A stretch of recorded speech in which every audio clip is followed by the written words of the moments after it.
E aí, camada? Esse é o podcast do Rei Grifo.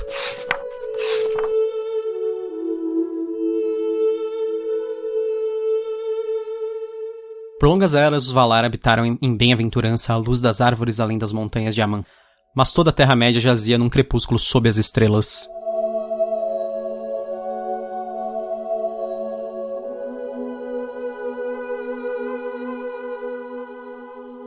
Eu sou o Gustavo Domingues, também conhecido como Rei Grifo. Eu sou a Thaís Prioli.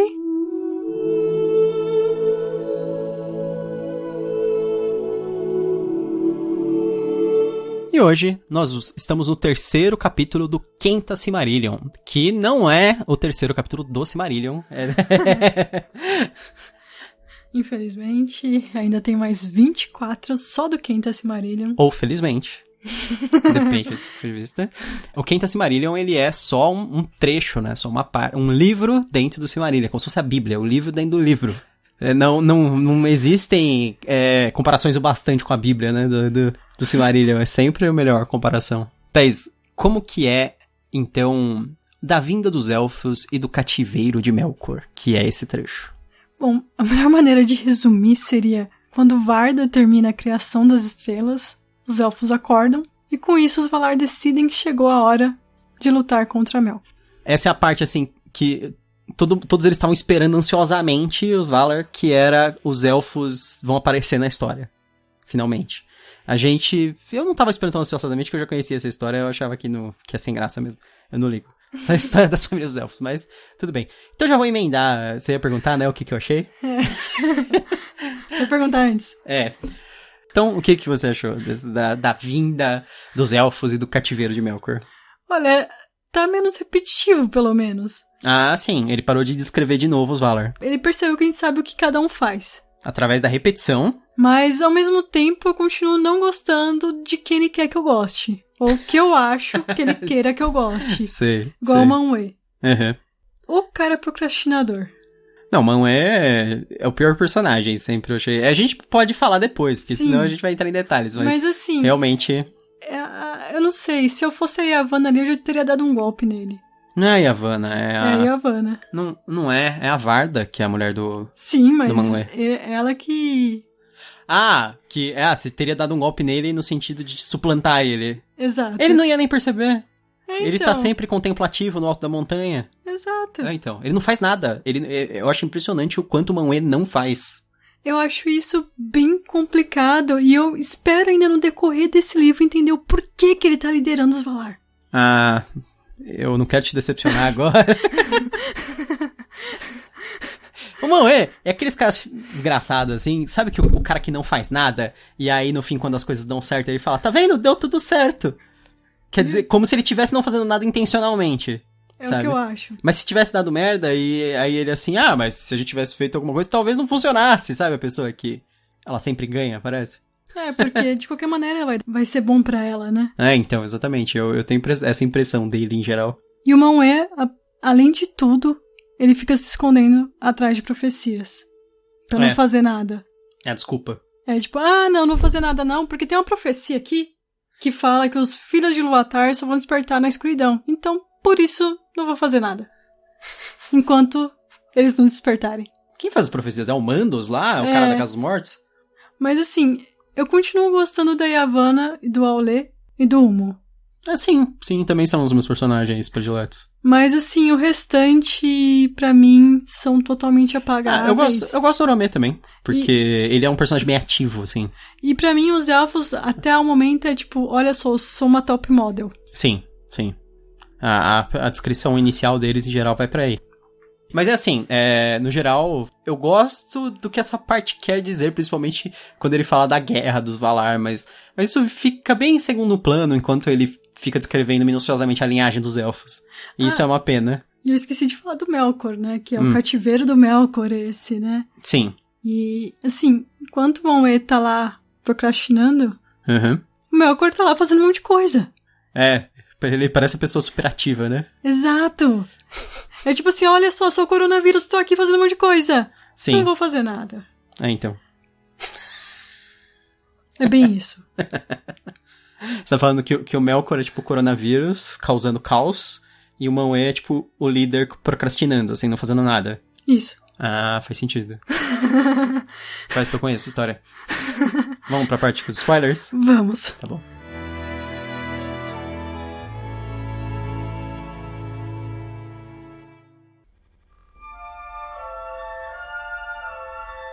Nesta era, os filhos de Ilúvatar hão de vir, de fato.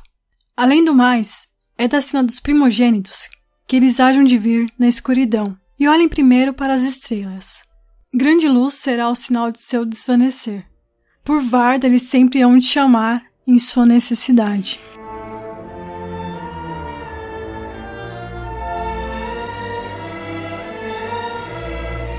Beleza, resumindo com spoilers, não que a gente já não tenha contado praticamente tudo o que acontece, né, na parte sem spoilers. Como a gente falou, o Manwë fica procrastinando, enquanto o Melkor tá criando um exército de orcs e balrogs. É a primeira vez que aparece os orcs, né, aí. Varda, ela cria as estrelas, os elfos acordam, e todos os Valar se apaixonam pela beleza dos elfos imediatamente. E, finalmente, os elfos se dividem em grupos, e alguns são guiados pelo Valar Oromê para Valinor, que é a terra dos Valar. E esses que vão para Valinor são os que são conhecidos como os Eldar. Os que vão na primeira onda, não seria? Isso, são os 3 primeiros grupos, né, que são os Vanyar, né, são liderados pelo Ingwe, depois os Noldor, que são liderados pelo Finwë, e os Teleri, liderado pelo Eowê. Ah, tá. E é engraçado porque, assim, cada povo tem um estilo, né? Os Vanyar são os belos elfos. É lógico que quem vai ser mais próximo deles vai ser o Manwë, né? O Manwë, ele é a socialite dos Valar, né? E aí os Noldor são os elfos profundos. Eles são os que lutaram, os que labutam. Daí é lógico que o Aulê fala, esses aí gostam de trabalhar. Ele já viu. O Aulê é um empreendedor. Ele cheirou assim nos caras, aí ele falou, achei uns estagiários novos, né? Ele assim, certeza, o Aulê eu colocaria como ministro do trabalho. É o cara que... Eu não, o Aulê tem cara de que vai cortar a aposentadoria. E ele fala assim, não, vocês precisam trabalhar mais. Eu não, esse cara ele vai criar posto de trabalho pra todo mundo vai ter trabalho. Pode ser, tem razão, talvez. Essa relação deles eu acho bem engraçada. E os papéis que eles acabam dando, né? Que eles definem essas linhagens dos elfos. É meio estranho a maneira que define, porque assim, tem aquela narrativa que é super rápida, que ele chega e fala assim, o Oromê chegou lá, os elfos eram tudo junto, digamos assim, né? Eles eram um povo só. Eles viviam na escuridão, eles só tinham a luz das estrelas e eles tinham medo das sombras que cercavam eles, porque o Melkor, quando soube do despertar deles, ele já sacaneou, né? Ele foi o primeiro a saber, porque ele tava prestando atenção, é lógico. Ao contrário do Manwë, que não tava fazendo nada. E os Valar estavam, tipo, fazendo festa, e o Oromê achou eles por acidente, porque ele é a única pessoa ativa, tipo assim... Tirando a Yavanna, que também... Não, beleza, a Yavanna e o Aulê são ativos, tal, criando coisas, mas o Oromê, tipo, é meio que a pessoa que vigia, que anda por aí, né? Tanto ele quanto a Yavanna são os únicos que realmente... Saíam. Tanto que ela convoca um concílio antes e fala assim, e aí, vamos lá, vamos atacar o Melkor, afinal, pra já deixar tudo legal pra quando os elfos vierem. Daí que o Manwë fala, não... Que isso, gente? Tem a profecia aqui, ó. Vamos esperar um pouco. Você acha fazer alguma coisa agora? Se eu posso fazer daqui a pouco? Se Melkor não é de nada, é só... Eu vou deixar ele fazer o quê? Vou deixar ele fazer um exército. Sim. Criar todos os Balrog.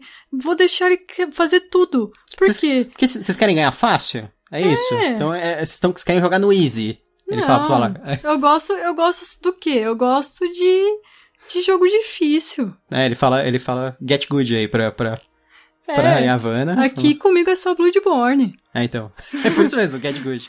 Aí Enfim, mas aí o que acontece? O Melkor, ele percebe que os elfos despertaram antes dos Valar, antes do Oromê topar com eles, e aí ele já começa a sacanear. E a parte engraçada que eu acho muito boa é que o Melkor já começa a mandar as fake news ali, que ele já começa, porque o que ele faz? Ele sabe que muito provavelmente quem vai encontrar eles vai ser o Oromê, porque ele é o cara que cavalga por todos os lugares. Isso. Caçando lá as bestas da escuridão e tal. Então o que ele faz? Ele manda uns servos dele, e ele manda os servos, tipo, ou usarem cavalos, ou realmente ficarem montados e caçarem os elfos que se separam do grupo, pros elfos terem medo do cavaleiro, né?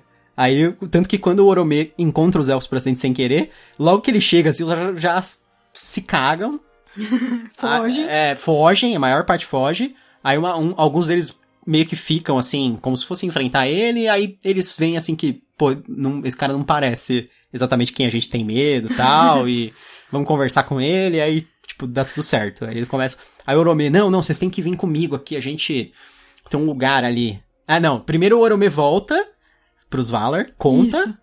tipo, encontrei os elfos. Aí os caras, ele encontrou os elfos, meu Deus, e agora? Aí então, e agora? Agora a gente tem que fazer alguma coisa, né? Pelo amor de Deus. Aí eles convocam o segundo concílio, que nesse Ulmo vem essa, tipo, como eles falam Até o Ulmo vem. Eles falam que no segundo até o Ulmo vem. Isso deixa subentendido que no primeiro... Ele não foi. Ele sabia que a criança é inútil. Importante. Ele falou assim, Manwë vai estar lá, vai falar que não é pra fazer nada, eu vou atravessar o mar à toa, de novo. Não tem votação de aumento de condomínio, ele não vai. Aí não liga. Então... Aí, tem o segundo, aí eles falam assim, não, a gente tem que guerrear contra o Melkor. Eles, beleza. Aí eles, pra defender lá os elfos. Então vamos lá, vamos pra guerra. Aí eles guerreiam, tipo, lutam pra cacete lá. Tanto que os elfos, essa parte eu acho legal que, assim, infelizmente ela não é bem descrita e tal, mas os elfos, a guerra dos Valar contra o Melkor era uma coisa assim, apocalíptica, que é tipo, os caras sentem a terra tremer, como se fossem terremotos por causa do combate à distância. E eles falam que eles veem luzes no horizonte, assim, como, que parece, assim, um negócio, parece, sei lá, bombas, sabe? Porque é umas explosões e luzes bizarras, assim, né? Tirando o Oromê, eles têm medo dos Valar. Porque por causa da guerra. Sim, porque eles são imponentes e tal, e aí eles viram que eles foram, tipo, extremamente poderosos na guerra, etc. Então eles ficam ali com o pé atrás, normal, claro. Aí os caras que ganharam a guerra são super poderosos, vêm e chegam assim, vamos lá pra minha casa, eu vou te arrumar um quartinho de empregada, sabe? Aí os elfos ficam meio assim, aí o Oromê fala, não, tem ele aponta 3 líderes, porque é tudo democrático, né? Ele fala assim, você e você, sabe? Você, qual que é seu nome, moleque? Aí assim, Finwë! Aí ele assim, então, você é o líder de um grupo, e você é o líder do outro, Ingwe, e você é o líder do outro, Ué. Beleza. Aí, depois que ele apontou democraticamente os líderes dos elfos, e pior que depois ele fala que esses caras viram reis, né? Sim. Então, tipo, quem escolheram os reis foi o Oromê. Porque na hora ele falou assim, vocês parecem confiáveis, sabe? Ele aponta os caras e fala assim, vamos lá, vocês vão se juntar Na verdade, sem querer, foi o Oromê que acabou criando os povos e as legiões élficas, porque parece que os elfos adquiriam, de certa forma, quase a personalidade do líder, ou seguiam ele, assim, meio cegamente, tirando um grupo de elfos que ficou, que não tinha líder, exatamente, né? Isso. Que eram os Avari, né? Isso. Na verdade, Avari é uma palavra usada pra todos os elfos que acabaram ficando, porque depois eles falam que tem um grupo dos Teleri que se separa. Isso, tem vários, na verdade, que acabam ficando pelo caminho. Porque os caras começam a andar, e aí eles falam assim, puta merda, não chega nunca, mó saco, sabe? Tipo, aquela coisa, você vai fazer xixi no meio do mato e acaba se perdendo, né? Vocês estão confiando nesse cara aí de cavalo, aí, que ele só aparece de vez em quando, fala que é um deus e tal, e agora tá falando pra gente ir pra ilha deles, que eles vão arrumar lá um negócio pra gente fazer. Tenho certeza que a gente vai ser escravizado, sabe? Aí eles falam assim, vambora. Aí eles falam que são os elfos da escuridão. Os elfos que não quiseram ir pra Valinor são os elfos da escuridão, porque eles ficaram na escuridão. E lembrando também que nesse, a gente falou dos orcs, né? E como é que os orcs foram criados, né? Sim, pelo Melkor. Exatamente, o Melkor, quando ele manda lá os servos da escuridão dele, na verdade eles não estavam matando os elfos, né? Que eles pegavam fora do grupo sozinho. Eles capturavam os elfos, e aí o Melkor trazia os elfos pro Melkor, ele olhava pro elfo assim e falava assim, o que eu vou fazer com você agora? Aí ele fazia, né, o que o Melkor faz, ele torturava o elfo e deixava ele maluco, e depois ele ficava, tipo, mexendo O Melkor era um cara meio assim, ele não conseguia criar nada, mas ele conseguia alterar qualquer coisa, pelo que eu entendo. Ele não conseguia criar vida, né? Sim, exatamente. Então ele não conseguia criar uma criatura, mas ele conseguia pegar uma criatura e deturpar ela. Tanto que, no momento eles não falam, mas eu acho que tem um ponto que eles falam que os Trolls também são isso com os Ents.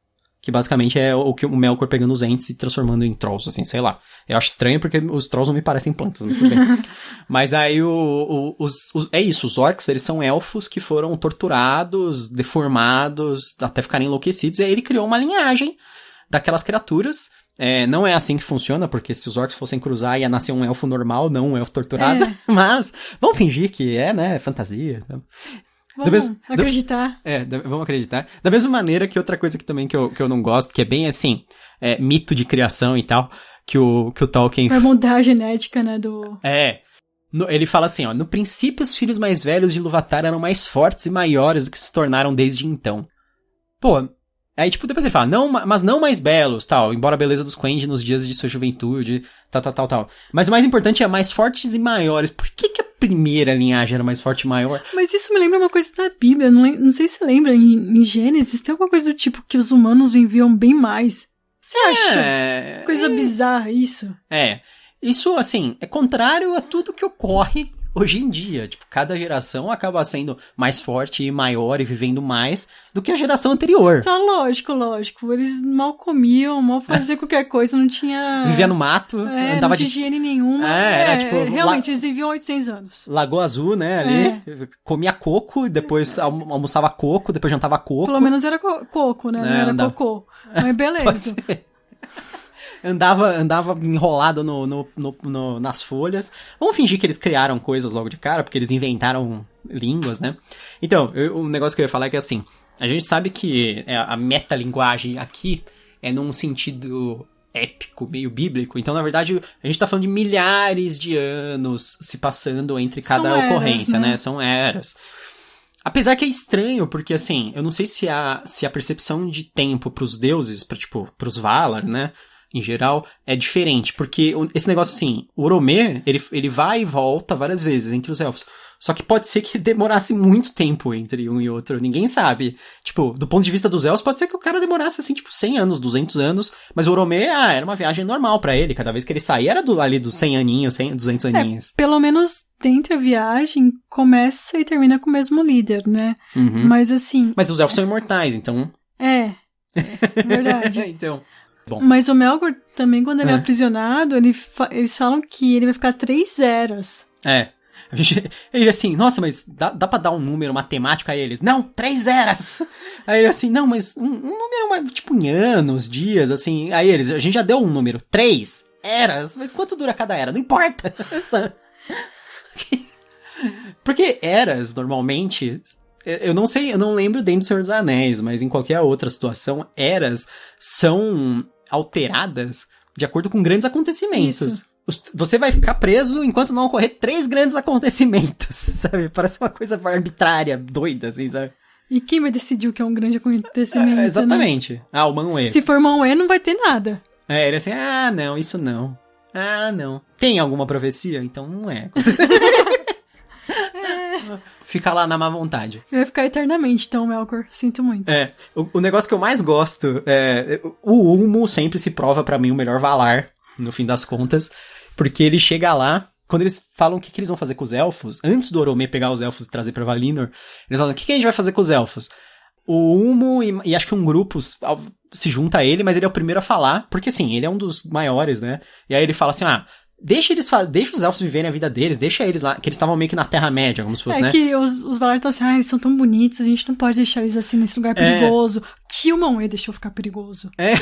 Exatamente. Assim, a gente não pode deixar eles num lugar perigoso. Não, e eles são tão belos, eles deviam viver com a gente, eles querem transformar os elfos em pet, né? Eles querem colocar coleira no elfo, pegar no colo, alimentar, né? Aí o Ulmo fala assim, não, mas isso não faz bem pra eles têm que viver ali na terra deles, fazer as coisas deles. Ele fala assim, deixem fazer seus trabalhos, e eles também são capazes de afastar a escuridão. Aí o pessoal, não, mas eles são tão bonitos, precisa trazer eles pra cá, sabe? Isso, olha, ele já tá do lado do Ulmo, assim, vai trabalhar, né? Aí beleza, o Ulmo fala isso, ignoram ele e acabam trazendo os elfos. Aí o Ulmo fica puto, né? Provavelmente não volta para as próximas 15 reuniões dos Valar. Que as próximas 15 reuniões vai ser pra, tipo, sei lá, elogiar os elfos, alguma coisa assim. Na verdade vai ser a Yavanna tentando fazer alguma coisa e o Aulê também, e o Manwë falando, não quero. Pode ser, mas eu duvido que o Manwë não convoca a reunião pra elogiar elfo só. Fala pode assim, ser. Esses aqui são os Vanyar, a gente batizou eles de os belos elfos, porque nenhum deles foi embora. Aí os Noldor que tem, assim, absolutamente a melhor história do Silmarillion, você vai ver a partir de agora. Eu lembro da música do Blind Guardian deles. Então, exatamente. Eu conhecia só eles, na verdade. Porque assim, os Teleri nem chegam aí pra Valinor, quase, né? Eles vão, mas tipo, eles ficam enrolando, a maior parte deles sai... Não vou. Vai, não vai, a maior parte deles sai, assim, vai. Aí os Noldor são os que fazem coisas, são os elfos. Lógico, ativos, porque é o Aulê, né? Que gosta deles. Então. Mas é legal porque assim, aí eles vão pra Valinor, e eles chegam lá, vêm, falam assim, legal, curti e tal, mas, pô, tem coisa pra fazer lá em casa, sabe? E aí eles voltam pra fazer as coisas. Porque eles falam, né, que os Vanyar são os únicos que nunca mais saíram de Valinor. Sim. Tanto que ninguém mais viu eles. Mas os Noldor voltam, os Teleri também. Os Noldor, eles sentam o pau, assim, eles são os elfos mais importantes, que fazem mais coisa. E se não me engano, até tem uma... No Contos Inacabados tem um continho. Tem bastante coisa dos Noldor. Eu lembro que fiquei bem brava, assim.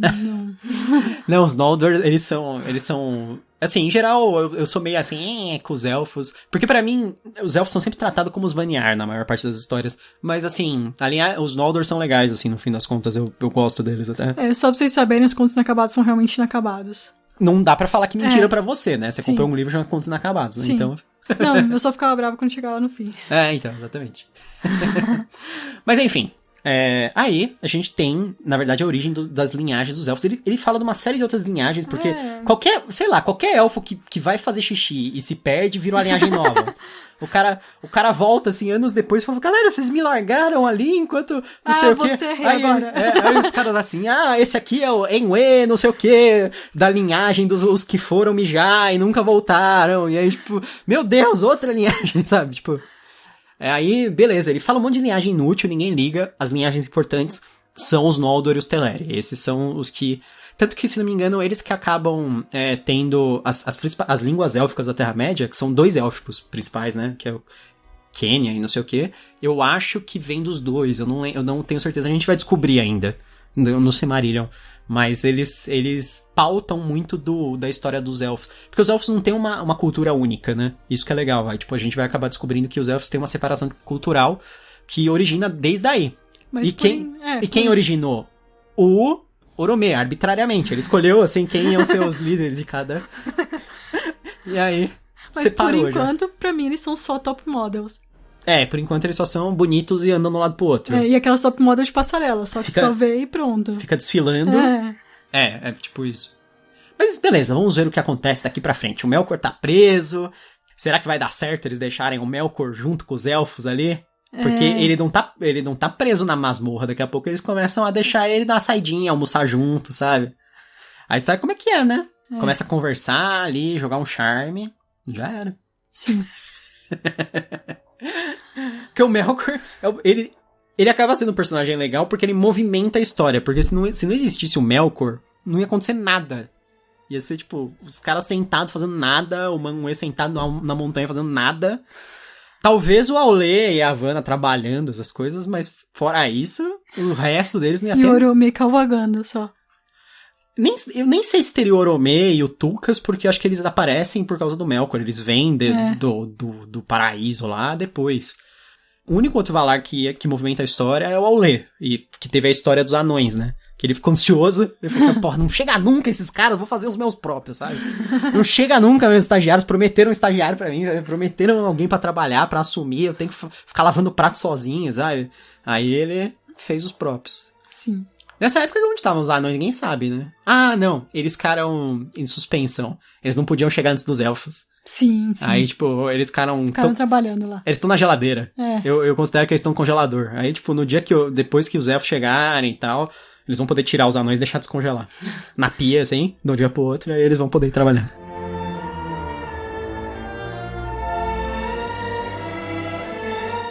você recomenda? Recomendo, porque faz parte do Silmarillion, assim. O Silmarillion eu sempre recomendo ele no total. Esse estilo é meio lerdo e muito épico, assim, mas a gente ainda nem entrou nas histórias mais pessoais do Silmarillion. A gente tá naquelas histórias mais, assim, que tem um escopo muito grande, sabe? Tipo, a origem do povo não sei o quê, do império não sei o quê, sabe? É que nem falar assim, eu vou contar numa historinha de 10 páginas como surgiram os egípcios, os romanos e os gregos. Tipo assim, as coisas mais importantes da história. Aí fica bizarro, fica assim mesmo, né? Aí, tipo, esses aqui foram no deserto, esses aqui foram pra não sei onde, esses aqui, sabe? É isso, basicamente. Mas ainda é mais simples da maneira que é escrito. Talvez. Os egípcios não iam até o deserto desfilando. Ok, tudo bem. Mas sim, e você? Você recomenda? Eu recomendo. Não é uma leitura simples, é sempre bom lembrar. Quando a gente ficou um tempo sem fazer o podcast, a gente recebe alguns comentários, recebe e-mail. E até uma pessoa mandou um e-mail falando assim, olha, gosto muito do podcast de vocês, porque às vezes eu tenho dificuldade pra entender. Me ajuda bastante a entender. E assim, eu pelo menos, eu li esse conto 3 vezes. E preparei uma pauta. Pra gente fazer... pra fazer esse podcast. Então assim, não é um conto simples de se ler. Não, eu não li de primeira pra fazer. Então assim... Nós não somos super-humanos. Não, eu li uma vez pra gente fazer o podcast, mas eu já tinha lido ele em outras leituras que eu fiz do Silmarillion, né? Tanto que eu já sei até o contexto posterior dessa história e tal. Eu já tinha lido o Silmarillion 3 vezes antes da gente começar a fazer o podcast. E o segredo eu leio o Silmarillion de novo porque eu esqueço. Porque, assim, acho que é o livro que apaga da minha memória tudo, assim. Eu já tô começando a esquecer as coisas que a gente fez no podcast. Na verdade, eu tô fazendo podcast pra eu poder ouvir e relembrar. Mais fácil de que ler. Mais rápido do que ler. E já tá mastigadinho as informações, não precisa ler várias vezes. Eu que mandei um e-mail pra você. Você acha que foi um fã? Fui eu. Eu falei assim, nossa, eu adoro podcast porque me ajuda a entender esse Silmarillion. Eu não preciso ler de novo pela 6ª vez, então. Mas é muito bom quando chega esses e-mails também, porque certeza. São e-mails assim também que fazem a gente continuar o podcast. Sim. Bom, e também a gente queria recomendar, eu pelo menos queria recomendar pra vocês um livro que é um pouco complexo, mas não tanto quanto Silmarillion. Mas todos os livros da Ursula Le Guin são um pouco complexos, porque são livros escritos com poucas palavras, são livros pequenos, mas querem dizer muita coisa. Então... Por isso eu falo que são complexos, mas não são difíceis de ler. Então, o último livro que eu li, que foi A Curva do Sonho, que é da editora Morro Branco. Sobre a Curva do Sonho, é um livro que é ficção científica. Imagina o que você poderia fazer se você pudesse moldar o mundo a partir dos seus sonhos. Sim, é muito legal. Muita gente conhece ele pelo nome original dele em inglês, que é muito diferente, muito estranho, e muito, assim, eu entendo por que ele tem esse nome em português, que é quase impossível, que é Latch of Heaven, né? Latch, tipo, L-A-T-H-I. Quase intraduzível, sei lá, é muito estranho de traduzir. Eu sei que ele sempre foi um negócio, assim, muito celebrado, sempre foi uma história muito celebrada da Ursula Le Guin. E um que eu tô lendo atualmente, que é, assim, mais leve, muito mais leve, que é A Cor da Magia, que é o primeiro livro do Terry Pratchett. Gustavo já leu. Primeiro livro da série Discworld. Isso, da série Discworld. Ele já tinha escrito outras coisas antes. Ele é o livro que inaugurou o universo de Discworld, que é um universo de fantasia do Terry Pratchett, que depois teve, no total, aí 40 livros, né? Isso. Deixa eu ver, vou recomendar um quadrinho, Dragonero, da editora Mitos. Dragonero, ele é um quadrinho italiano. Ele tá saindo agora mensal pela Mitos, naquele formatinho menor, né? Ele é preto e branco. Eu sei que na Itália ele é o quadrinho mais popular atualmente lá. Ele é um quadrinho de fantasia. Então tem elfo, tem orc, tem magia. Só que assim, em oposição ao Silmarillion, ele não conta nada de linhagem de ninguém e tem luta pra cacete. Sabe? Se passar 2 páginas sem ter uma espadada, fica sem graça. Então, tem diálogo. Tem diálogo, tem muito diálogo e muita pancadaria. Sabe? Então, eu recomendo muito Dragonero. É direto, é bem simples a história, mas é legal. E eu me divirto e eu gosto de fantasia desse jeito, então, beleza. Em relação à Cor da Magia, infelizmente, a edição que a gente tem é uma antiga. Ela é um pouco difícil de achar, Infelizmente, a Berta no Brasil, ela tem os direitos da série e ela faz um tempinho que não lança nada. Faz um bom tempo, a gente entende que agora tá uma situação difícil, mas já fazia mais Muito 2 anos, tempo assim, que eles não estavam lançando nada É. e a gente sabe que já tá uma coisa traduzida, então Sim. tá bem estranho, né? Sim. Mas o Cor da Magia é uma coisa que eu também recomendo muito.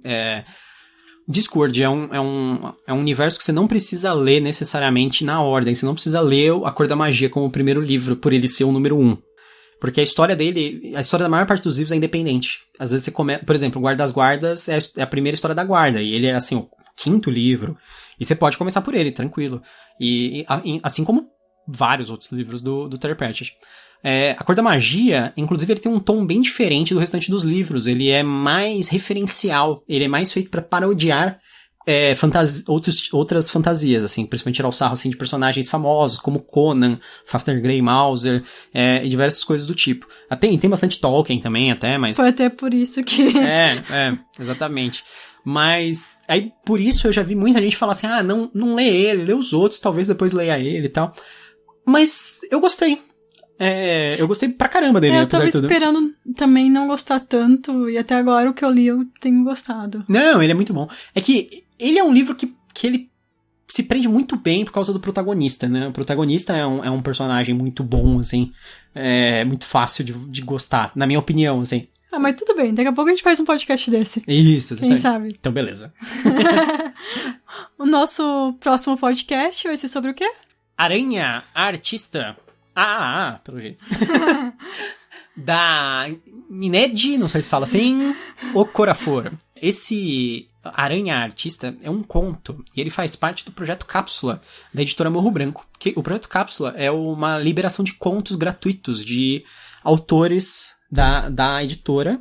Ela pega, tipo, contos, assim, ela tem, por exemplo, livros inteiros desses autores, mas ela pega contos, podem ser que façam parte desses livros, podem ser que sejam de fora, e ela coloca gratuitamente no site. Você pode ler lá no site deles o conto de graça. Então, se você quiser acompanhar o nosso próximo podcast, já lê antes, é só ler o Aranha Artista da Nined Okorafor. Se você não tá entendendo o que eu tô falando, a gente vai deixar escrito na postagem, no vídeo, no YouTube, onde você acha, onde tiver. Só não dá no Spotify, assim, porque no Spotify acho que não dá pra deixar nada escrito, né? Não tem. Tem descrição? Que vai pra lá? Tô tentando lembrar, mas talvez tenha. Então beleza. Mas o pior problema do Nined é o começo do primeiro nome, que é NN. N-N-E-D de dado I. E aí o Okorafor, da maneira que fala. Com K.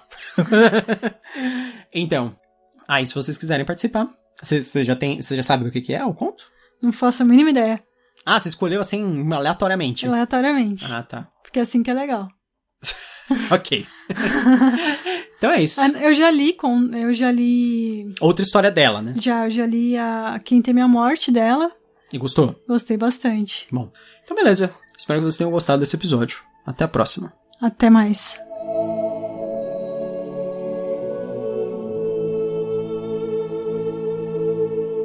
Longa e lenta foi a marcha dos Eldar para o oeste, pois as léguas da Terra-média eram incontáveis e fadigosas, e sem caminhos.